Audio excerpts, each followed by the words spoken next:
going to have a conversation with Dr. Mthuli Ncube. He's the Chief Economist and Vice President of the African Development Bank.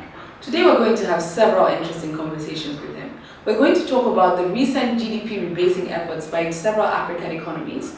We're going to talk about the efforts by the African Development Bank to improve data collection across the African continent. And we're also going to talk about how the African Development Bank differs from other development finance institutions like the World Bank, etc., that are operating in the African continent. So thank you once again and welcome to the conversation. You're working at African Development Bank. What makes this development organization different from all other development organizations, and why did you choose African Development Bank? Well, the AfDB plays a very important role as an enabler, as a supporter of government, as a supporter of the private sector, and everyone who's focused on Africa working with donors.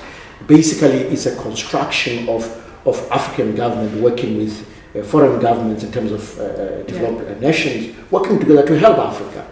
The AfDB is focused in 5 key areas: building infrastructure. Africa has a deficit of about $50 billion a year of infrastructure that goes unfunded every year. We're focused on that. We want to make a difference. Whether it's electricity, roads, rail, airlines, ports, whatever we can do, we're doing that. The other thing is building skills, vocational education skills, investing, making sure that the Africans, young Africans, who are currently unemployed, become more job ready, maybe to improve employment. We're focusing on skills. Third, we're focusing on supporting the African private sector. Government, there's a limit to how many jobs governments can create. You need the private sector to employ people. Absolutely. Often see people say, oh, the government is not creating jobs. Government doesn't create jobs. They create conditions for private sector to create jobs. Absolutely.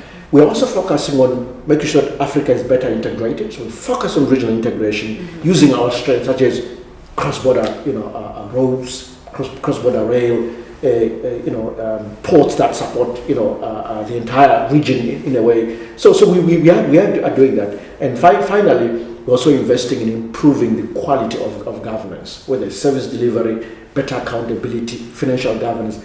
That is critical for government to have that capacity. Then the private sector can thrive. In doing so, we emphasize fragile states, so we can support countries that are coming out of conflict and fragility. Make sure we give them especially around capacity development. We make sure that we're sensitive to gender, because if 50% of the population is female and there's no opportunity, surely are we shooting ourselves in the foot as Africans? Just ignoring half a human resource. That is not very smart. And finally, agriculture. 60% of Africans live on agriculture. It's very important for us to always find opportunities in that area around value-added services, value-added opportunities. Make sure that Africans can break into global value chains and reap the full benefit. We're doing something about that. So that's what is unique about the AfDB. But the number one issue is infrastructure investment. Absolutely. Thank you so much. You're a very dynamic speaker. Thank you very much. I appreciate it. It's been a pleasure.